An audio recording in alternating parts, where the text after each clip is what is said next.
Wow! Welcome to Momshi's Kitchen and Travel!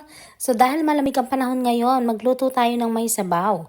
So ang naisip ko, ang pork sinigang. So we're using pork ribs, but we will cook it in a different way. Instead na magpakulo tayo ng tubig, maggigisa tayo ng sibuyas at kamatis like as you can see. Ayan, gisa-gisa lang. Yun, ibagsak na ang pork ribs.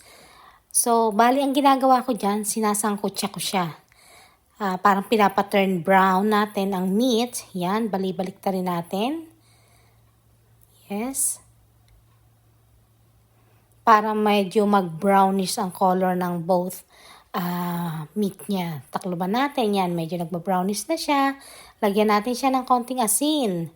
And then, season natin ng konting pampasarap, magic sarap at ang ating sinigang sa sampalok. Yes, and I love fish sauce or patis, palasa. Halo-haloin natin. Yes, halo-haloin lang siya. And then, lalagyan natin siya ng sabaw, enough to cover or level ng ating meat.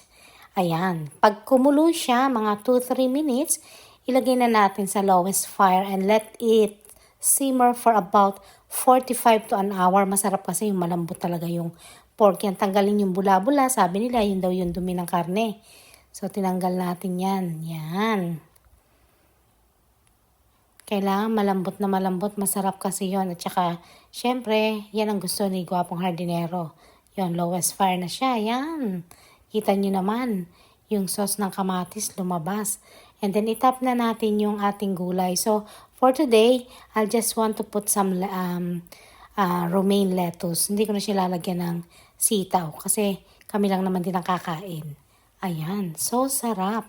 Ang sarap higupin ng sabaw. Swak na swak yung asim. Yes. Yan, halo-haloin lang natin at mailubog ang ating gulay. And this will be ready to serve. Tapos may patis at may sili. OMG.